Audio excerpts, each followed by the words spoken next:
Selamat malam Bang Bugi. Selamat malam Bang, apa kabar? Kabar Bang? Alhamdulillah sehat Bang. Gimana COVID-an? Ya sejauh ini lagi tetap menjaga agar sehat aja. Ya Bugi Rahentio Bugi Widodo, Rahentio betul. Widodo yang bakal bagiin pengalamannya as a cabin crew, benar Bang? Betul banget Bang. Pengalaman sebagai cabin crew di awal-awal lah karir Bang Bugi gimana Bang? Boleh Bang? Ya sebenarnya sebagai cabin crew nggak terlalu lama Bang ya.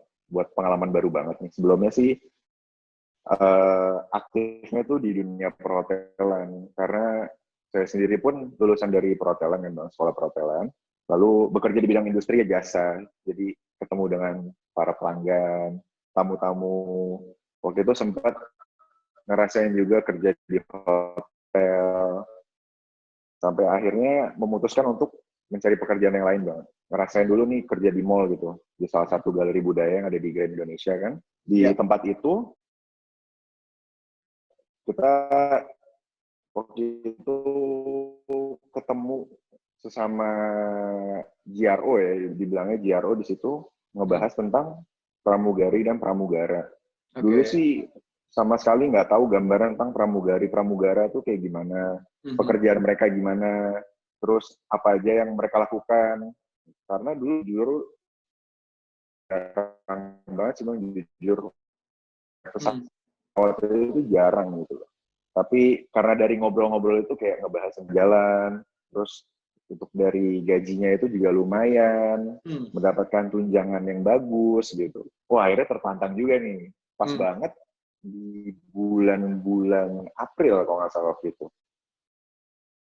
Salah satu maskapai buka kan Bang, jadi mulailah untuk masukin lamaran ke maskapai itu. Perjuangannya sih lumayan lama karena menunggu untuk panggilan dari interviewnya itu tuh lumayan lama sih kalau untuk maskapai. Sampai akhirnya mencoba untuk ikut dari interviewnya itu. Oke. Anyway, yang belum tahu Bang Bugi ini maskapainya boleh sebutin ya Bang ya? Pernah kerja di Boleh. maskapai Garuda Indonesia ya Bang ya? Iya, dulu kerja di Garuda Indonesia. Kurang Berapa tahun lebih Bang di hampir sana 3 Bang? tahun sih Bang. 3 tahun Bang di sana. 3 tahun lumayan Dari lah ya. 2017, dari tahun 2017 join waktu itu. Terus itu berarti 2017 udah mulai terbang tuh Bang langsung Bang? Atau ada persyaratan seperti apakah yang setelah dari ngelamar pekerjaan sebagai cabin crew gitu? Kalau untuk penerimaan cabin crew itu jenjangnya agak panjang. Itu dari bulan April aja nih. Jadi jenjangnya lumayan lama karena tesnya itu harus melewati beberapa jenjang dulu. Dari tes masukin lamaran terlebih dahulu, dipanggil. Kebetulan waktu itu untuk tesnya itu di daerah Duri Kosambi, di Garuda Indonesia Training Center-nya. Setelah dapat panggilan itu, kita bersaing lagi dengan kurang lebih hampir ribuan sih Bang. Iya, banyak ya Bang, itu denger-denger tuh banyak loh Bang. Ingin menjadi bagian dari Garuda itu.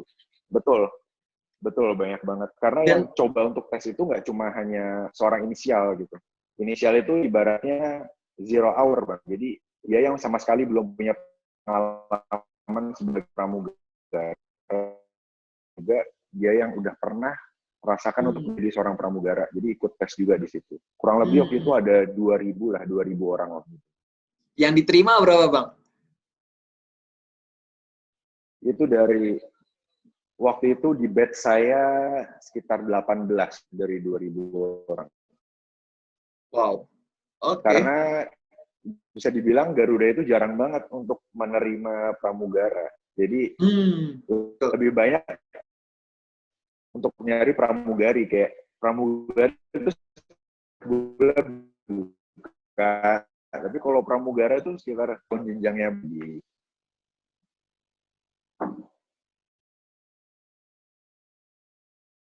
Anyway, Bang, kayaknya ini sinyalnya putus-putus deh, Bang.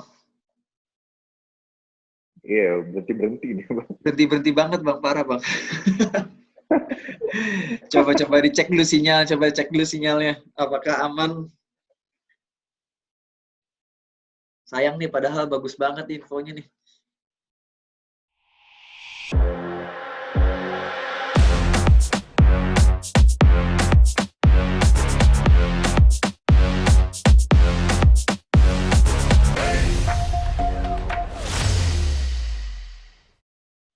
Aman ya? Udah ya? Lanjut ya?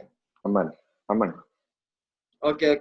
Tadi kalau dengar dari ceritanya Bang Bugi, dari 2000-an orang yang keterima cuma 18. Betul. Wow, itu pun juga nggak langsung tiba-tiba langsung terbang ya Bang ya? Ada sekolahnya lagi kan ya Bang? Betul. Jadi karena dari tesnya itu aja kan banyak banget jenjangnya, Bang ya. Kita dari tes, misalnya saya ceritain dari pertama dulu nih. Yeah. Dari tes pertama itu pengumpulan berkas. Dari pihak Garudanya itu minta berkas ke kita sebagai pelamar. Semuanya tuh. Contohnya kayak KTP, KKI. Semua dikumpulkan. Lalu itu kita akan tes yang namanya tinggi berat badan. Jadi setelah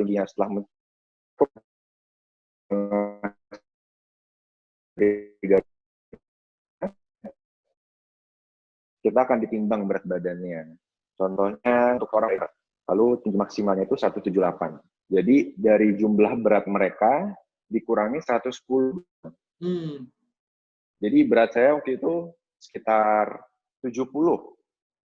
Waktu itu 70. Jadi berat saya 70, tinggi saya 176. Itu masih masuk dari range-nya mereka. Itu. Okay. Minimalnya adalah 176 dikurang 110 ada 65. Tapi ditambah 5 kilo masih masuk dari range-nya mereka.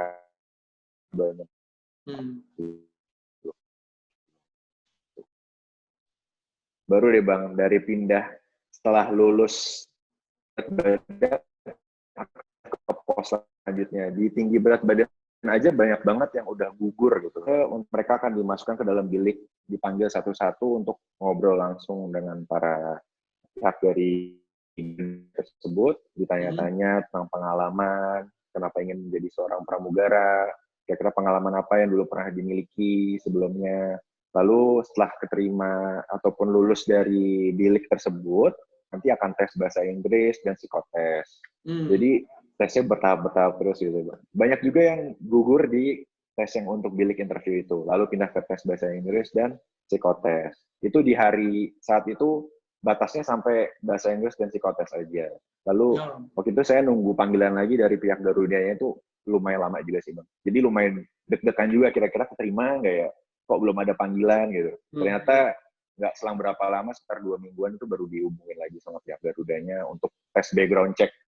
Kita dicek background, betul dari latar keluarga, semuanya, histori-histori kita, apakah ada kasus tentang diri kita yang berhubungan dengan hukum, lalu juga ada tes interview lagi dengan dari pihak Garudanya, dari HRD. Sampai akhirnya lulus di tes itu Bang, ada lagi tes yang lebih menegangkan lagi, yaitu tes pantuhir. Tes pantuhir Bang, jadi kita itu dikumpulin dengan beberapa calon kandidat, kita dibarisin nih Bang, dibarisin semua, di depannya itu ada dewan-dewan direksi dari Garuda yang memantau langsung. Kita tuh kira-kira cocok nggak sih digambarin sama mereka, oh nih kalau dia pakai seragam apakah sesuai dengan standar kita nih, senyumnya apakah cocok gitu, apakah masuk nih dengan standar kita, diajak ngobrol, ditanya-tanya. Nah dari tes pantuhir itu aja waktu itu sempat ada satu orang yang nggak masuk, padahal kalau bisa dibilang di pantuhir itu tuh udah paling aman deh ibaratnya. Kalau pantuhir itu kemungkinan besarnya masuk besar gitu. Waktu itu sempat ada yang nggak masuk juga. Gara-gara kenapa tuh Bang? Kalau boleh tahu? Tahu nggak? Kemungkinan sih kurang tahu juga sih pastinya Bang. Mungkin ada dari kriteria dari direksi yang nggak masuk sih untuk dia. Padahal di tahapan itu sebenarnya udah hampir 90% lah ya, itu pasti diterima gitu ibaratnya gitu ya. Betul, hampir 90%. Oke. Jadi setelah lulus dari pantuhir itu mulai deh Bang, kita di tes lagi yang terakhir namanya medical check up. Itu bener-bener tes medical check up itu diperiksa semua dari badan kita, dari ujung kepala sampai ujung kaki itu dicek semua oleh dokter, kayak tes pendengaran, tes penglihatan, semuanya tes dari ronsen, dari organ-organ tubuh, diperiksa oleh dokter tentang fisik kita. Lalu semuanya itu akan dikumpulkan datanya dan akan dinilai lagi oleh pihak dokter dari Garuda waktu itu, apakah kita fit untuk mengikuti program pelatihan di Garuda Indonesia itu. Ada pelatihannya lagi setelah itu, Bang? Betul. Waktu itu banyak, Bang, yang lulus sampai ke medical check up. Tapi setelah medical check up, banyak yang gagal. Dan terakhirnya tersisanya itu 18 orang itu untuk batch saya sendiri. Oh, wow. Dan apa namanya, untuk yang kepelatihannya sendiri itu berapa lama, Bang? Apakah seminggu, 2 minggu, atau berapa bulan, atau? Kalau pelatihannya ini, untuk hitungannya kan kita bisa dibilang namanya inisial ya, Bang. Inisial ini tuh masih 0 hour, kita belum punya pengalaman terbang sama sekali. Jadi kita benar-benar dipelajarin tuh dasar tentang penerbangan banget. Dari nol banget ya berarti ya? Dari nol banget. Waktu itu saya join tuh namanya FAT, Flight Attendant Training. Jadi kita disekolahin dulu tentang dasar-dasar dari apakah cabin crew itu, kira-kira apakah undang-undang penerbangan itu dibahas semuanya untuk kita pelajarin. Lalu waktu itu saya dipindahkan, Bang. Jadi ibaratnya saya sekolah dulu di FAT, tapi milik Garuda juga nih, Bang. Dia punya sekolahnya namanya FAT. Setelah saya lulus dari FAT itu, saya dipindahkan untuk training ikut di company-nya Garuda gitu, Bang. Setelah itu diambil alih oleh Garuda untuk ikut training lagi. Kurang lebih pelatihannya itu 4 bulan, Bang. 4 bulan.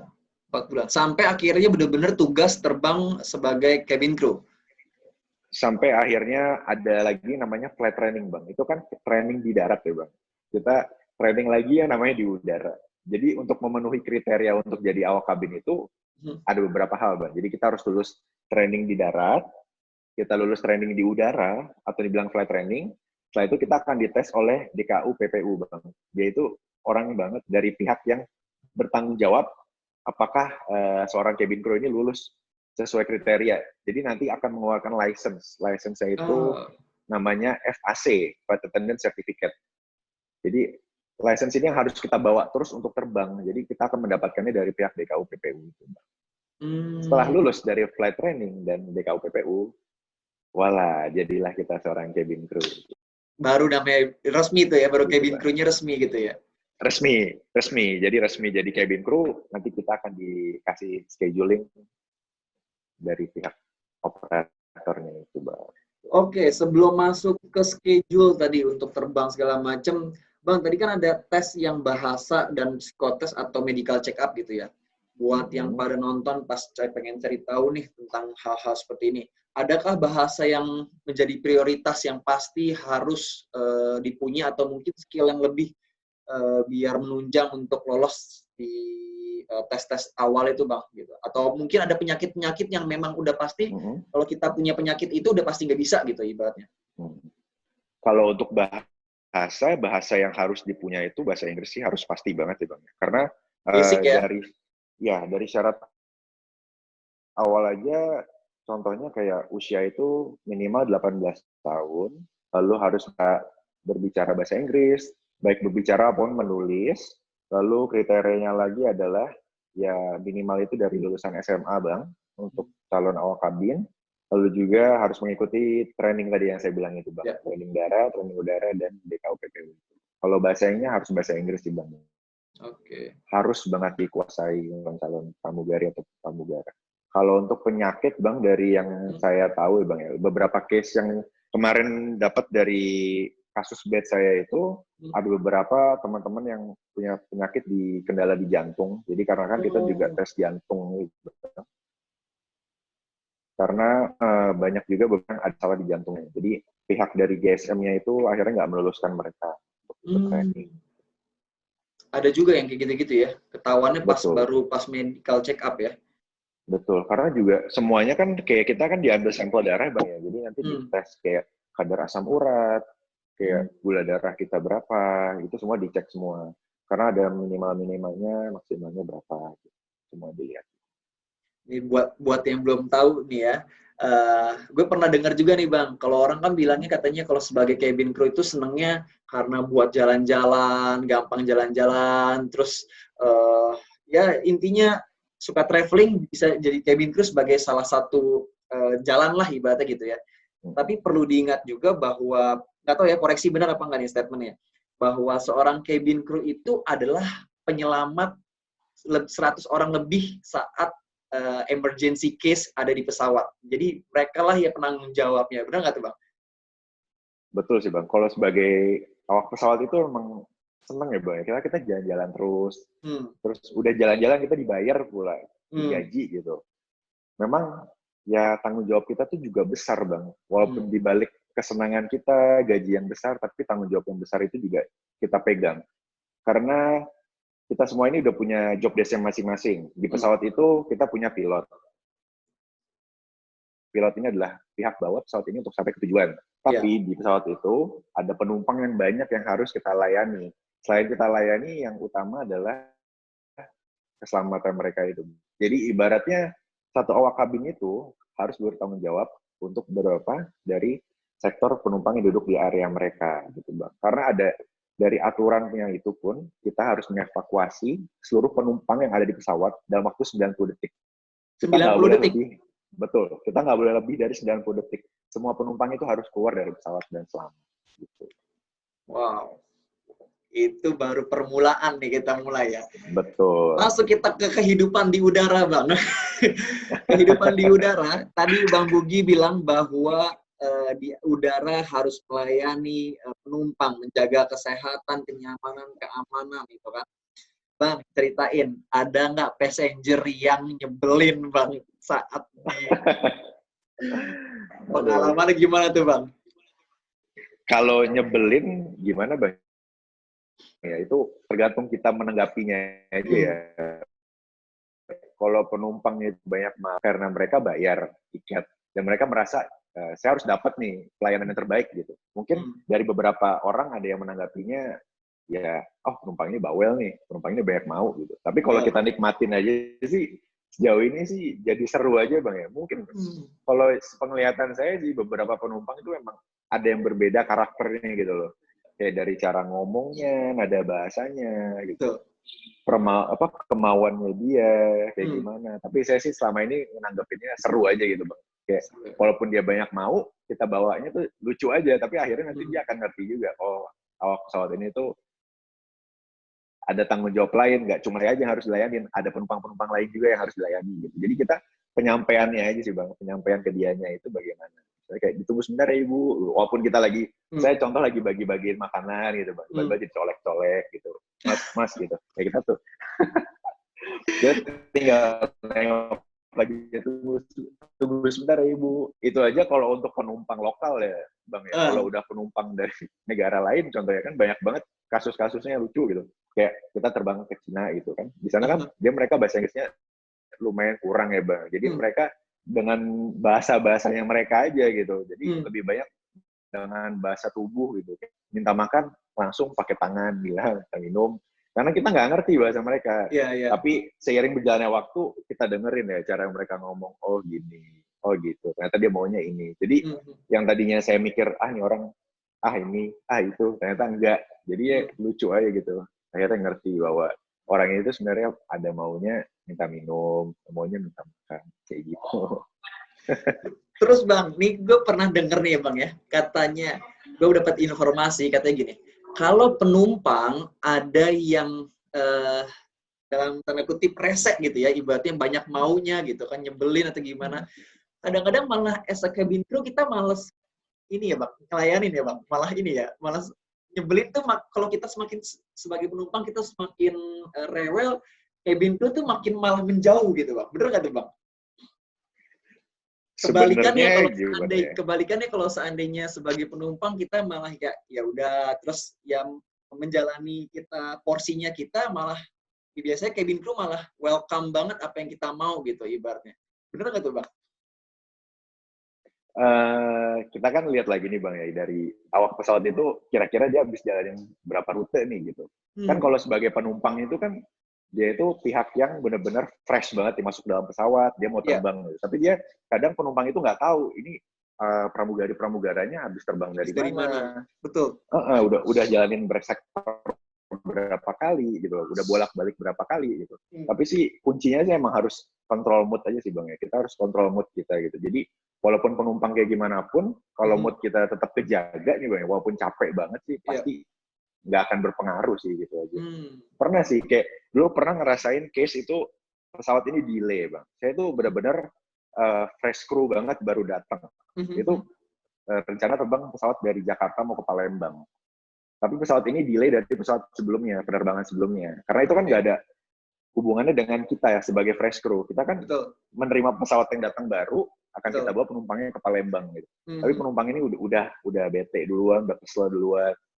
Kita sih sebagai awak pesawat tetap nyambut dengan biasa Bang ya. Kita nggak boleh terpengaruh dengan emosi mereka. Mereka masuk dalam pesawat tuh ada yang menggerutu, ada yang bete, ada yang marah, tapi tetap aja kita jelasin bahwa memang ini semua tuh di luar kendali kita, masalah operasional gitu. Waktu itu sempat ada salah satu penumpang kayak bete gitu kan Bang. Akhirnya saya kasih makanan. Baru makanan saya taruh di meja, itu makanan langsung ditepak dari meja, terbang dia. Tapi untuk refleks aja. Iya, itu bentuknya kan kotak gitu Bang ya, kayak snack box gitu. Saya taruh di meja, makanan ditepak, Yaudah saya refleks, untung itu saya tangkap, jadi masih dapat. Oh yaudah, baik langsung bilang aja bapaknya, baik bapak belum mau makan ya, jadi saya keep dulu ya makanannya, nanti kalau ada apa-apa tinggal bapak refleks sekolahnya aja. Kita harus tetap bikin gimana bapaknya masih merasa nyaman aja sih, walaupun dia marah. Tetap harus kontrol penumpang ya Bang ya, bagaimanapun keadaannya ya. Betul, karena ibaratnya pesawat itu kan ruangannya kecil banget ya Bang ya, nggak kayak ruangan yang besar. Karena kita bolak-balik pun pasti akan ketemu dia gitu loh. Jadi dia akan tetap melihat kita. Kalau dia misalkan udah marah banget, kalau kita nggak memperlakukan yang baik, pasti dia akan kecewa. Beruntut malah ke hal-hal yang lain. Nanti ya, betul, nanti malah jadi hal-hal yang lain gitu. Bisa aja dia malah ibaratnya membuat penumpang lain tuh kayak merasa nggak nyaman di situ. Betul. Dianya aja yang marah, yang lainnya sebelah terganggu. Tuh. Buat para penumpang nih yang pada nonton yang sering naik pesawat ya, tolong cabin crew-nya jangan diomel-omelin. Nggak ada yang tahu aja ya, udah terbang berapa jam gitu ya Bang ya. Udah capek. Betul. Kalau masih fresh sih nggak apa-apa ya, penerbangan awal sih nggak apa-apa gitu ya. Maksudnya ibaratnya ya, betul Bang. Ini masih terjaga gitu. Kadang-kadang kan ada yang udah berjam-jam, terus habis itu ada yang lewat hari kan ya Bang ya, ada yang tugas malam gitu. Ibaratnya kan bisa juga capek banget gitu. Pasti kan ya gimana ya, kan sebagai manusia juga gitu kan, tugas, kerja gitu, kalau penumpangnya juga pada ngoceh-ngoceh juga nggak ada gunanya juga kan, ibaratnya itu pesawat juga gitu kan ibaratnya gitu. Betul, ibaratnya yang penting kita sampai ke tujuan selamat, nggak ada apa-apa gitu. Walaupun waktunya mungkin ya selisih 30 menit, sejam itu yang penting kita sampai tujuan selamat. Gitu. Daripada kita buru-buru, kita pastiin semuanya sesuai baru kita berangkat. Prosedur itu lebih enak ya Bang ya, semuanya ini gitu. Betul berapa jam paling lama Bang? Dan kemana? Paling jauh? Penerbangan lama. Paling jauh ya kalau terbang, sebenarnya waktu itu sempat ngerasain nih Bang, 2 base yang berbeda. Sempat ditempatkan di Jakarta dan di Denpasar, Bali. Kalau untuk di Jakarta itu sih lebih fokusnya ke domestik ya Bang, ya, terbang domestik. Paling jauh itu ke daerah Jayapura, kalau untuk domestiknya. Kalau untuk internasionalnya, sejauh ini paling jauh ke Amsterdam. Oke. Domnya dari Denpasar, kalau Amsterdam, kalau internasional? Iya, dari Denpasar. Lebih banyak internasional dari Denpasar. Itu flight-nya, kita itu kan transit dulu Bang, di Medan. Di Medan kita stay dulu 1 hari, lalu selanjutnya ada transit dulu ya? Betul. Jadi kita itu ibaratnya change crew. Kita dari pasar bawa pesawat ke Medan, bawa penumpang. Nanti dari Medan ada kru lagi naik untuk menggantikan kita, mereka terbang ke Amsterdam. Besoknya setelah ada pesawat datang lagi, kita naik ke pesawat, baru kita bawa penumpangnya ke Amsterdam. Gitu. Oh, berarti sekarang Garuda itu kalau ke Amsterdam transitnya ke itu dulu? Medan dulu? Di Medan, di Kuala Namu jadinya. Nggak ada yang langsung ya? Dari Jakarta langsung atau Denpasar langsung itu nggak ada ya? Sistem Kalau dari Denpasar sih sistemnya kita transit dulu Bang. Transit baru kita berangkat ke Amsterdam. Oke, baru tahu tuh. Soalnya baru tahu gue beneran. Biasanya setahunya sih langsung sih, cuma update-nya baru tahu. Maklum udah lama nggak keluar negeri gitu kan, jalan-jalan. Nggak apa-apa, dalam negeri aja Bang, lebih indah kayak kalau dalam negeri. Ay, betul. Cintailah produk Indonesia ya. Yoi, betul banget. Oke Bang, terus tadi kalau ngomongin mengenai passenger, terus habis itu pengalaman terbang jam segala macam tuh ya, tadi kan udah dibagikan. Yang paling buruk Bang, pengalaman paling buruk untuk keadaan, kan kita nggak ada yang tahu nih ya, keadaan di udara itu kan nggak menutup lah banyak kasus-kasus kejadian pesawat gitu ya, kejadian-kejadian pesawat yang cukup mengerikan gitu ya, dari turbulensi ataupun sampai yang benar-benar jatuh gitu, ataupun bahkan hilang gitu kan, itu ada semua gitu kemungkinan. Bang Bugi sendiri punya pengalaman nggak Bang untuk hal-hal yang kayak gitu Bang, yang memang di luar ekspektasi, cuaca lagi baik terus tiba-tiba yang, nah itu gimana tuh Bang? Pengalaman lumayan banyak sih Bang ya. Kayak contohnya cuaca buruk gitu. Di dalam negeri aja pernah ngerasain waktu itu dari Denpasar mau ke Bandung gitu. Jadi kondisinya itu masker dan segala macamnya itu keluar semua Bang, pernah? Belum sih Bang, kalau untuk sampai itu belum pernah.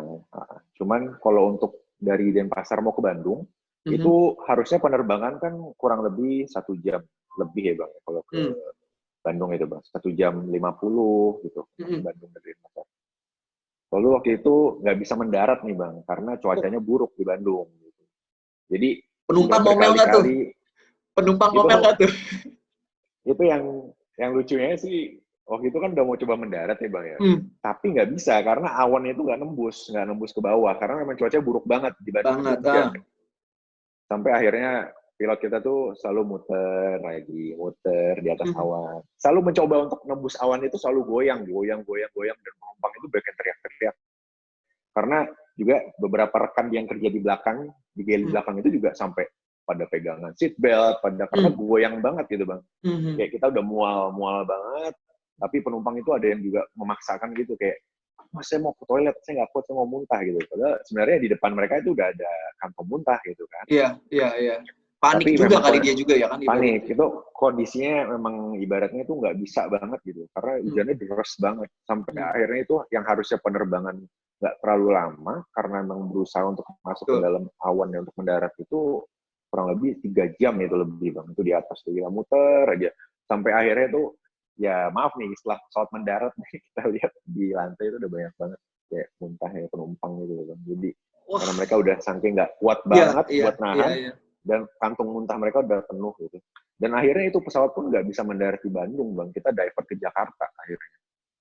Oh akhirnya dipindah mendaratnya ke Jakarta?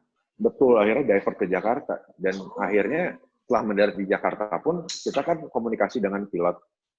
Antara captain dan co-pilot. Dia cerita bahwa sebenarnya pesawat ini akhirnya tuh karena menembus awan terus dari tadi, ada sesuatu masalah. Untuk dipaksakan itu nggak bisa mendarat. Takutnya malah jadi mendarat dalam keadaan yang normal aja itu bahaya, apalagi paksain untuk mendarat di keadaan buruk itu. Akhirnya kita divert ke Jakarta, penumpang kita infoin bahwa kemungkinan penumpang harus nunggu di ruang tunggu. Akhirnya ganti pesawat dulu, ganti pesawat, kita terbang lagi ke Bandung. Kalau untuk pengalaman domestik itu sih yang paling berkesan gitu, karena emang itu tuh berasa banget, kayak kita tuh dalam satu cuaca buruk, dalam waktu hitungan detik aja itu kayaknya lama banget. Ini kayaknya udah hampir sejam lebih, setengah itu pesawat goyang nggak berhenti, pengen mendarat susah, dan itu berasa banget jadi. Dan itu kadang-kadang yang nggak diketahui sama penumpang yang akan selanjutnya berangkat dengan pesawat itu ya Bang ya. Dia ngomel-ngomel di bawah, sedangkan pesawat yang memang harusnya ngangkut penumpang tersebut itu selanjutnya, itu lagi ada trouble di atas gitu kan, case-case yang memang nggak diketahui gitu ya. Itu dia. Kayak itu sebenarnya udah yang di luar kendali banget. Karena cuaca ini kan memang nggak bisa ditebak gitu. Walaupun kita udah dikasih gambaran sebelum terbang oleh Captain Jeep, nanti cuaca di sekitar sini berawan, di sekitar sini kita akan baik-baik aja, nggak ada apa-apa. Tapi yang namanya udara di atas nggak ada yang tahu, jadi suka berubah-berubah aja gitu. Iya. Jadi bukan masalah karena memang nggak siap untuk terbang atau pesawatnya gimana-gimana, tapi memang case yang paling sangat diperhatikan adalah yang kayak gitu ya, apa namanya, cuaca ya, penting banget itu untuk penerbangan-penerbangan gitu ya. Betul, cuaca. Ya, Karena para kalau di penumpang mohon jangan pada bawel gitu ya. ikutin prosedur dan jadwal yang ada aja gitu kan. Kan semuanya yang penting nyampe gitu kan. betul, betul. Itu aja yang rutenya singkat Bang, apalagi yang penerbangannya itu lumayan lama. Kalau lumayan lama itu benar-benar kita udah nggak tahu banget nih nanti beberapa jam ke depan tuh apa yang akan kita hadapin. Padahal walaupun kita briefing dibilangin oleh captain nanti di sekitaran sini akan goyang ya. Karena dari Denpasar itu biasanya Bang untuk keluar negeri itu akan goyang di daerah Manila, itu anginnya kencang banget dan pesawat akan goyang. Jadi kita kayak udah tahu. Jadi kan kita selalu mantau dari layar monitor penumpang, gitu kan. Kita bisa buka peta, kita lihat posisi mana gitu ya. Ini udah masuk daerah Manila nih. Gitu. Karena kan pekerjaan kita kan nggak cuman masuk bagian makanan aja gitu Bang. Pekerjaan ini tuh harus ada preparation-nya. Prepare-nya itu lumayan makan waktu juga gitu. Untuk masukin makanan, prepare minuman. Jadi kita harus pintar-pintar untuk bagi waktunya. Itu kita lihat pesawat udah lewat sini, berarti nanti captain bilang akan goyang, jadi alam baiknya kita mulai untuk servis tapi pelan-pelan gitu, bagi-bagi makanan. Wah, gokil. Para penumpang pesawat ya, tolong ya jangan suka ngeluh-ngeluh, ngomel-ngomel, itu nggak tahu keadaan yang lagi pesawat sebelumnya lagi di atas berjuang melawan cuaca ya Bang ya. Betul banget Bang. Pokoknya kalau buat penumpang, kalau ada anjuran untuk selalu pakai sabuk pengaman, harus selalu dipakai. Karena benar-benar nggak tahu banget Bang, kalau misalnya di atas tiba-tiba kita masuk ke ruang hampa udara nih misalnya. Karena pesawat ini kan bergerak melawan angin. Kalau misalkan pesawat kita lagi lewat di ruangan yang hampa udara, pesawat kita akan jatuh ke bawah, turun beberapa kaki. Itu kalau misalnya nggak siap Bang, dalam keadaan seatbelt-nya dipakai, itu kita akan terbang ke atap. Karena saya udah pernah ngalamin sendiri Bang. Jadi pernah Bang? Pernah begitu Bang? Itu posisi pernah. Jadi itu kayak zero gravity gitu dong berarti awalnya normal. Jadi tiba-tiba pala nih Bang, ceilingnya pasti udah nempel, udah kejedot gitu, udah terbang, jatuh lagi kayak gitu. Itu benar-benar nggak dikira-kira tiba-tiba udah jatuh aja Bang. Iya berarti ibaratnya kayak kita lagi di zero gravity gitu kan, ibaratnya benar-benar langsung gitu aja gitu ya. Ibaratnya nggak siap ya Bang, kita kayak nggak tahu gitu. Nah, kalau misalnya kita main wahana yang lumayan ekstrim itu kan kita akan tahu, kita akan dijatuhin nih. Tapi kalau misalnya dalam pesawat itu benar-benar nggak ada peringatan sama sekali karena benar-benar nggak kelihatan, nggak kedetek kalau untuk si ruang hampa udara ini. Lebih dikenal dengan istilah CAT, Clear Air Turbulence. Benar-benar turbulence yang nggak bisa diperkirakan, captain pun nggak akan bisa lihat di radar karena itu hanya bisa diprediksi aja kemungkinan di depan ini ada cat. Kalau ada cat dia akan menghindar gitu. Tapi kalau misalnya tetap kena, ya kita akan terbang. Nggak kebayang aja nih, misalkan troli makanan lagi di aisle, isinya itu ada minuman panas, makanan panas juga dari situ. Kalau tiba-tiba kita masuk ke cat, itu kan pasti akan mental. Pas penumpang itu akan terbang bareng sama trolinya ke atas, jadi kayak gitu. Iya sih, betul. Nggak kebayang gitu. Amit-amit, jangan sampai pernah kejadian kayak gitu. Tapi hal yang menarik nih Bang, gue pernah ya Bang ya, waktu itu lagi ke London ya, ke London, itu tuh delay pesawatnya gara-gara cuaca buruk. Nih, jadi penumpang atau yang lagi terbang gitu, kalau ada delay, jangan suka ngeluh. Karena pengalaman gue Bang, gue terbang delay itu berangkat dari London ke Qatar. Waktu itu pakai maskapai Qantas kalau nggak salah, lupa ya. Itu delay 1 jam dari jadwal sebelumnya gitu. Pada kenyataannya pesawatnya beda setelah itu. Jadi beda pesawat lah, bukan pesawat terusan gitu ibaratnya. Di jadwal selanjutnya itu kurang lebih cuma beda 3 jam sampai 4 jam gitu. Nah itu ternyata delay-nya berkelanjutan, udah berangkatnya terlambat, terus landing-nya pun juga terlambat, sama yang kayak tadi gitu, kayak case-nya gitu, sama. Pada akhirnya dapat penginapan gratis di Qatar 1 malam karena penerbangan selanjutnya digantikan gitu. Itu rezeki sih. Maksudnya ibaratnya hal-hal yang kayak gitu kan kita nggak tahu ya, meskipun apa namanya, pengennya buru-buru cepat nyampe gitu ya. Tapi sebagai penumpang cukup kaget sih karena pesawat selanjutnya udah berangkat. Itu bukan kesalahan kita ya, bukan kesalahan, tapi memang kesalahan dari pesawat sebelumnya. Akhirnya gue sama beberapa temen itu kita diinepin di salah satu hotel situ, jadi kayak wah seru banget, malah kita jalan-jalan dan apa namanya ya keliling situ lah, malah dapat free pass untuk keluar kan, jadi kayak enak gitu. Itu sih pengalaman yang gak bakal gue lupain tuh untuk terlambat pesawat. Jadi kalau seandainya ada pesawat delay ya selama nggak buru-buru dan nggak urgent ya, kalau gue sih dinikmatin aja, enjoy aja, karena tahu case-nya kan macam-macam kan yang ada. Itu dia Bang. Ada hikmah di balik kejadian. Enak kan, gratis, nginep hotel segala macam gratis, jalan-jalan lagi tambah 1 hari. Ya. Bang, terus Bang, apa namanya, Bang Bugi, kalau ngomongin kan sekarang Bang Bugi udah nggak di maskapai Garuda lagi nih, ibaratnya nih. Iya Bang, betul. Air Atlanta ya, apa Atlanta? Iya betul Bang. Itu bisa di ini nggak Bang, apa ceritain alasan utamanya kenapa kok pindah dari maskapai Garuda gitu? Kalau dari Garuda sendiri sih memang karena waktu itu kontraknya habis memang. Oh, ada kontrak berapa tahun Akhirnya Bang? betul. Kalau mereka itu sistemnya kontrak Bang. Jadi awal itu kontrak terlebih dahulu, nanti setelah itu akan mempertimbangkan untuk pengangkatan dari pegawai tetap itu sendiri. I see. Begitu pas banget memang. Begitu kontrak saya habis, akhirnya saya memilih untuk pindah maskapai, untuk mencari maskapai lain. Rencananya ingin mencari maskapai yang lebih kerjanya lebih nggak terlalu padat gitu Bang. Jadi bisa kalau yang Air membuka Atlanta usaha ini lain apa? juga. Arahnya kemana? Sama? Domestik, internasional? Kalau Air Atlanta ini kebetulan dia tuh maskapai luar Bang. Tapi dia itu lebih fokus untuk charter jadinya Bang. Maskapai charter. Jadi menjalankan beberapa rute. Contohnya untuk dari rute haji dan juga beberapa rute reguler. Oke. Tapi apa namanya? Ini udah berapa lama Bang yang di Air Atlanta nih Bang? Dari Atlanta ini tuh dari bulan Februari. Kebetulan sih karena yang Februari ada tahun kasus ini? COVID. Iya, Februari tahun ini. Oh, berarti baru ya? Baru Bang.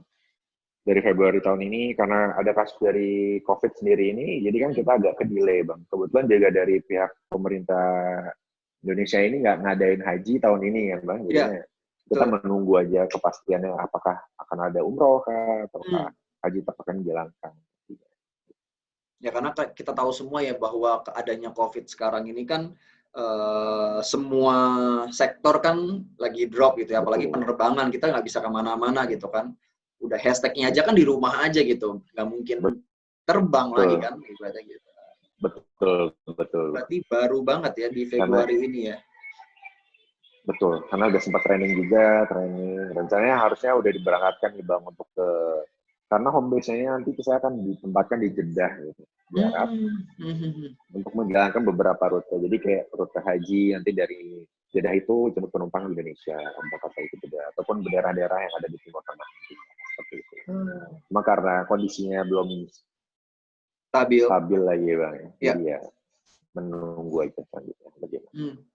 Kebetulan juga kalau untuk dari maskapai yang charter itu pekerjaan lebih nggak terlalu berat ya Bang. Jadi masih bisa mencari kira-kira ada kesempatan apa lagi untuk bisa buka bisnis kah atau kayak yang lainnya. Oh gitu. Oke. Gitu.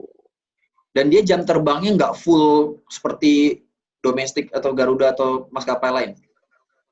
Betul, kalau maskapai reguler kan lumayan banyak banget penerbangannya Bang. Tapi kalau untuk charter ini kemungkinan sih nggak terlalu banyak seperti mereka. Karena mereka penerbangannya ya di haji nanti akan ramai banget. Nanti lalu akan stabil lagi, kosong lagi. Nanti ada umroh, buka lagi. Wow, mantap deh. Ya, mudah-mudahan sih masalah kasus COVID ini sih cepat selesai ya, biar semua sektor, terutama sektor penerbangan semuanya bisa balik lagi gitu kan. Terus kita semua bisa jalan-jalan lagi lah ya gitu ya.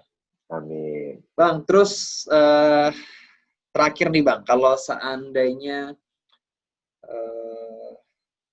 pesan-pesan untuk teman-teman yang memang mau pilih sebagai cabin crew ke depannya gitu ya, untuk gue mau jadi cabin crew gitu. Dari Bang Bugi sendiri, dari pengalaman Bang Bugi, apa sih yang harus disiapkan? Apa sih tips and triknya supaya lolos di setiap seleksi-seleksi yang ada? Dan mungkin nggak sih pilihan penerbangan dalam negeri atau kayaknya lebih bagus keluar negeri lah, atau maksudnya gimana lah gitu? Ada nggak kesan-kesan?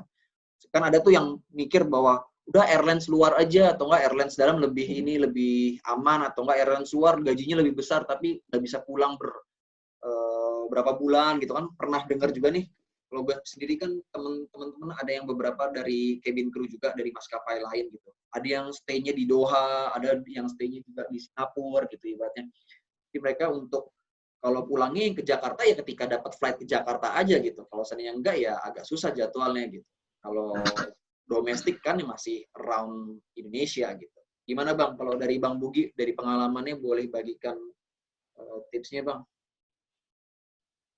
Kalau buat teman-teman nih yang udah memantapkan hatinya nih kira-kira untuk menjadi seorang awak kabin, ya harus siap-siap kehilangan kehidupan sosial sih Bang. Jadi karena pekerjaan ini benar-benar nggak main-main, yang namanya waktu tuh kemakan banget. Waktu main, waktu istirahat berkurang, waktu untuk ketemu orang tua berkurang, waktu ketemu teman-teman berkurang. Karena banyaknya tuh schedule yang nggak menentu. Jadi kalian itu harus siapin matang-matang untuk siap terjun ke dunia. Karena dulu saya benar-benar nggak ada pikiran sama sekali bahwa dunia penerbangan akan seperti ini. Itu yang harus kalian persiapkan pertama. Lalu untuk tips and trick untuk menjadi seorang pramugari atau pramugara nih, waktu itu kebetulan saya sekali nyoba langsung keterima.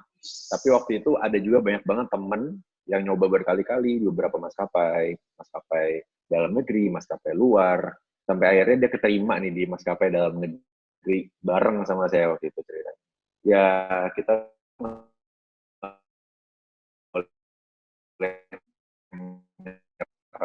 pokoknya ini setelah porsinya itu dari atas 2 kali 3 kali sampai akhirnya kalian terima, kalian nggak boleh nyerah pokoknya harus siap dengan apapun yang dihadapin di depan. Waktu itu saya benar-benar bawa badan doang Bang, kayak nggak tahu tesnya apa kan seperti apa aja gitu. Pokoknya lakuin aja yang terbaik, kalian harus siapin dengan baca beberapa materi-materi. Misalnya kan kalian akan mendaftar di maskapai A, kalian cari tahu tentang maskapai A itu tersebut, seperti poin-poinnya apa aja, sejarahnya mereka, karena pasti itu akan ditanya oleh dari pihak maskapai. Kenapa kalian join di maskapai ini? Karena itu, semua harus kalian jabarkan. Itu yang harus kalian cari tahu. Karena nantinya, kalau kalian misalkan mendaftarkan di maskapai luar, gitu, kalian udah tahu bahwa maskapai itu home base-nya akan di luar negeri. Jadi kalian harus siap ditempatkan di luar dan jauh dari keluarga. Pokoknya untuk teman-teman yang ingin menjadi pramugari dan pramugara, siapin mental-mental kalian. Pokoknya ingat semua yang tadi syarat-syarat yang udah saya bilang mengenai perihal tinggi badan, berat badan, semua harus sudah sesuai. Lalu kalian siapin syarat-syarat lainnya yang menunjang untuk kalian menjadi pramugari dan pramugara itu. Ada yang bilang, Bang, kok pramugara kacamataan? Saya pakai kacamata nih Bang. Ada yang bilang, kok pramugara bisa jadi pakai kacamata? Ada juga beberapa maskapai yang memang membolehkan awak pesawat mereka menggunakan kacamata dengan jumlah dari minusnya itu ada maksimalnya berapa. Gitu. Kebetulan waktu di Garuda itu minus maksimal itu 3. Dan pas banget sama saya gitu. Karena mata minus itu bisa pakai kacamata. Beberapa maskapai itu memang membolehkan menggunakan kacamata. Karena juga dari undang-undang penerbangan itu membolehkan para awak pesawatnya itu menggunakan kacamata. Gitu. Jadi nggak perlu takut lah kalian, aduh saya pakai kacamata nih, aduh saya kayak gini nih, kayak gitu. Coba dulu aja. Pokoknya nggak boleh nyerah, harus coba dulu. Karena dari kegagalan yang pertama, kalian akan tahu nanti yang kedua saya harus kayak gimana. Nanti gagal lagi, yang ketiga saya harus gimana. Sampai boleh ya Bang nyoba gitu ya Bang? Itu, 1, 2 kali, 3 kali Bang ya? Betul, karena boleh banget nyoba terus Bang, nanti boleh coba lagi, gagal coba lagi sampai keterima. Oke, itu untungnya hokinya saya keterima Bang, sekali coba keterima, jadi ya udah. Betul. Ini gue mau bikin pengakuan nih, Lu tes bulan apa Bang? Bulan April. Bulan April ya? Mm-mm. Gue itu 2017 gue tes maskapai Garuda juga loh Bang. Jadi kemungkinan di ribuan orang itu ada kita sebenarnya Bang. Kita nggak nyadar. Kayaknya sih Bang. Kayaknya ya mungkin timingnya aja nggak pas. Gue inget banget gue 2017 itu gue nyoba untuk jadi cabin crew di Garuda Persis juga. Cuma gue mentoknya di psikotes yang terakhir tuh. Psikotes terakhir gue mentok di situ. Oh, psikotes yang bareng bahasa Inggris itu berarti. Iya, yang barengan sama bahasa Inggris Iya. ada psikotes sama yang ibu siapa ya? Gue lupa tuh namanya. Aduh. Gue pokoknya intinya alasan ini sih bener-bener sih ya, ini banget. Katanya alasannya adalah gue masih cinta dengan pengalaman gue yang lama. Jadi gue belum siap untuk jadi menjiwai sebagai cabin crew. Aduh, gara-gara itu doang. Nah, udah ya terserah lah ya. Mungkin ya itu mungkin ada baiknya juga ya. Karena kan yang psikotes itu kan orangnya juga bisa ngelihat kita dari cara jawab dan segala macam ya. Mungkin apakah kita Betul. tipe orang yang memang bisa survive di keadaan tekanan, ada yang memang kita bisa orangnya gampang untuk melayani. Anyway, cabin crew tuh hospitality-nya tuh tinggi banget ya Bang ya. Harus mudah senyum, sabar, terus itu kayak ya mau melayani penumpang gitu. Jiwanya tuh bener-bener jiwa yang servis ya, memberikan servis yang terbaik ya. Nggak bisa tuh yang tiba-tiba ngegerutu itu nggak mungkin ya Bang. Betul. Karena harus benar-benar kayak stay senyum terus senyum selama penerbangan melayani kan harus senyum. Karena Itu fokusnya kayaknya banyak orang banget sih Bang, nggak psikotesnya bisa tahu cuma gue ke Bang. penumpang Orang aja gue kan kayak emosian tadi orangnya lagi. soalnya kayaknya. Gue nggak diterima tuh, gue sadar banget tuh kayaknya. Aduh, ya udahlah, nggak apa-apa. Rezekinya kan dibeda-beda kan. Oke Bang, thank you untuk waktunya, untuk sharingnya. Nanti kapan-kapan kalau seandainya udah aktif di Air Atlantanya, mungkin kita bisa sharing lagi Bang. Kehidupan di Air Atlanta seperti apa. Siapa tahu kan ini kita bisa sharingnya udah beda lokasi Bang. Bentar di mana? Nanti kita video call lagi udah di Arab ya Bang ya. Kan nggak ada yang tahu kan ya. Ini kan belakangnya masih lukisan, nanti mungkin Betul. ada pohon korma atau ada unta di belakangnya. Betul. Gue tunggu ya Bang, yang kayak gitu ya Bang ya. Oke Bang, thank you buat waktunya. Tapi sebelum menutup sesi sharing hari ini, gue mau minta sama lu coba tunjukin announcement sebagai cabin crew kalau kita dari pesawat udah sampai atau kita mau terbang Bang.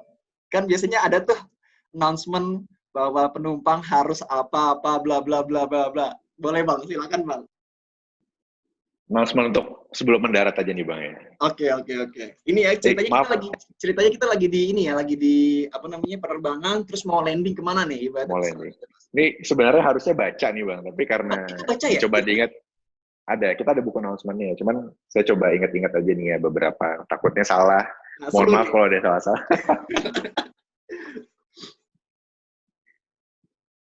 Bapak dan Ibu yang terhormat, sebentar lagi kita akan mendarat di Bandar Udara Nasional Denpasar, Bali. Waktu tempat sekarang menunjukkan pukul 18:30. Sinyalnya rusak. Ulang. Nggak seru. Ulang. Oke.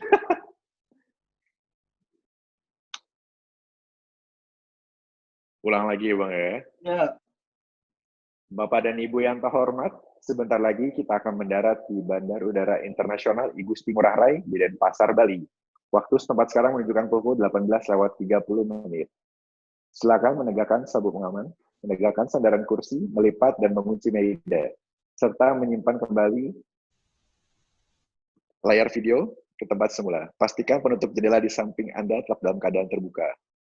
Laptop dan alat elektronik lainnya kami mohon untuk dimatikan sekarang. Terima kasih. Oke. Mantap. Sorry ya. Ada yang salah-salah, saya lupa nih Bang, harus dibaca. Nggak apa-apa kan memang harusnya kan ada ininya kan, ada bacaannya kan ibaratnya gitu ya. Betul.